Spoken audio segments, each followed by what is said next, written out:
জিকির করে লা ইলাহা ইল্লাল্লাহ, জোরে লা ইলাহা ইল্লাল্লাহ, লা ইলাহা ইল্লাল্লাহ, লা ইলাহা ইল্লাল্লাহ, লা ইলাহা ইল্লাল্লাহ, লা ইলাহা ইল্লাল্লাহ। এ দুনিয়া পড়ে থাকবে, একদিন আমরা থাকব না।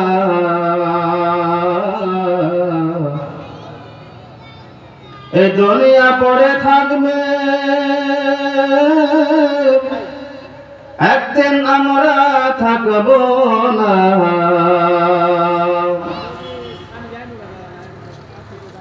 সবাই তোমায় ভুলে যাবে,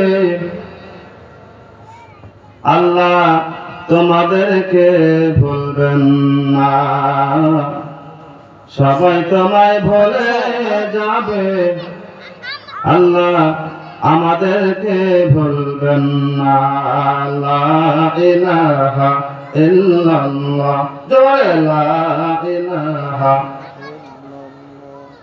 লা ইলাহা ইল্লাল্লাহ, লা ইলাহা ইল্লাল্লাহ, লা ইলাহা ইল্লাল্লাহ, লা ইলাহা ইল্লাল্লাহ, লা ইলাহা ইল্লাল্লাহ। নৌকা চলে না নদী ছাড়া, ঠিক না? নৌকা চলে না নদী ছাড়া,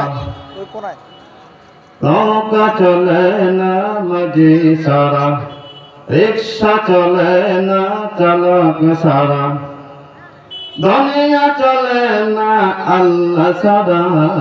লা ইলাহা ইল্লাল্লাহ, লা ইলাহা ইল্লাল্লাহ, লা ইলাহা ইল্লাল্লাহ, মুহাম্মাদুর রাসূলুল্লাহ।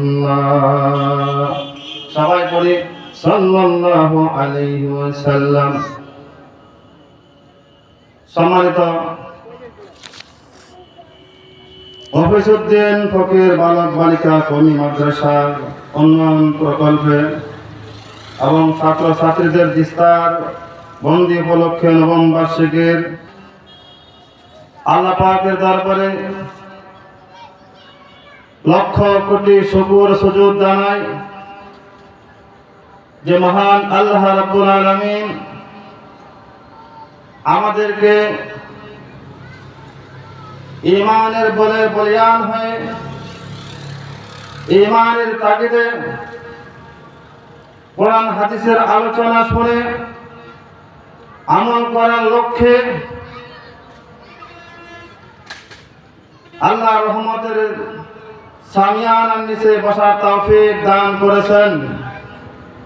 সেই জন্য আল্লাহ পাকের দরবারে লক্ষ কোটি শুকর ও সুজুদ জানাই আলহামদুলিল্লাহ।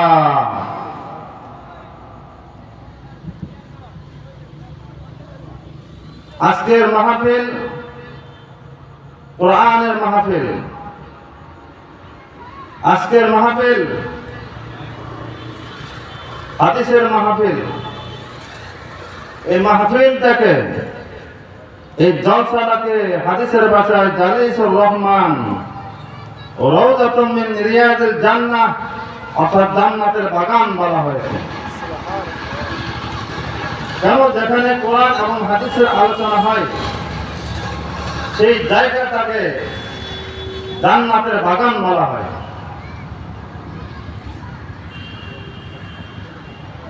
যেহেতু আজকে মাহফিলে কোরআন এবং হাদিসের আলোচনা করব হবে এবং সেই উদ্দেশ্যে আমরা একত্রিত হয়েছি কোরআন হাদিস শোনার জন্য।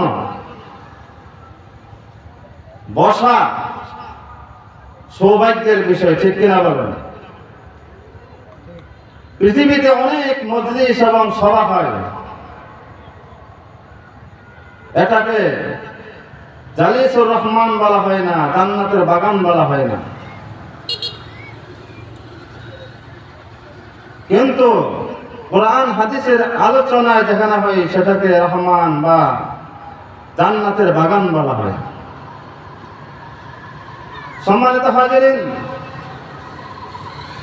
আল্লাহ রাব্বুল আলামিন যাদেরকে দ্বীনের বুঝ দান করেন, জান্নাত দিতে চান, আখিরাতে শান্তিতে রাখতে চান,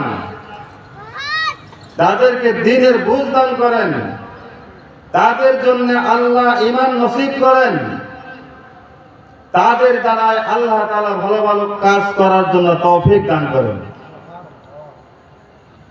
পৃথিবীতে লক্ষ কোটি কোটি মানুষ আছে যারা ঈমান থেকে বঞ্চিত,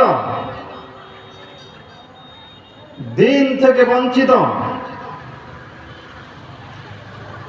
আল্লাহ বলা মানুষকে আল্লাহর দিকে আহ্বান করা, দাওয়াত দেওয়া, এটাই হলো মাহফিলের উদ্দেশ্য। মাদ্রাসায় তো তলবে ইলম ছোট ছোট অল্প বয়সে ছেলেমেয়েরা পড়ে কোরআন হাদিস শিক্ষা অর্জন করবে, কিন্তু আপনার আমার মতো বয়স্ক মানুষের জন্য মাদ্রাসায় ভর্তি হয়ে পড়াশোনার তো সুযোগ নেই। সেই জন্যে আপনার আমার ঈমান কেমনে শক্তিশালী হয়, কেমনে তাজা হয়, কিভাবে আল্লাহর দিকে দাবিত হতে পারে, আখিরাতের কাজকর্ম করতে পারে, ঈমানটাকে মৃত্যু পর্যন্ত ধরে রাখতে পারে, ঈমান নিয়ে কিভাবে জান্নাতে যাইতে পারে, এই সারগর্ভ আলোচনা হবে এই মাহফিলে।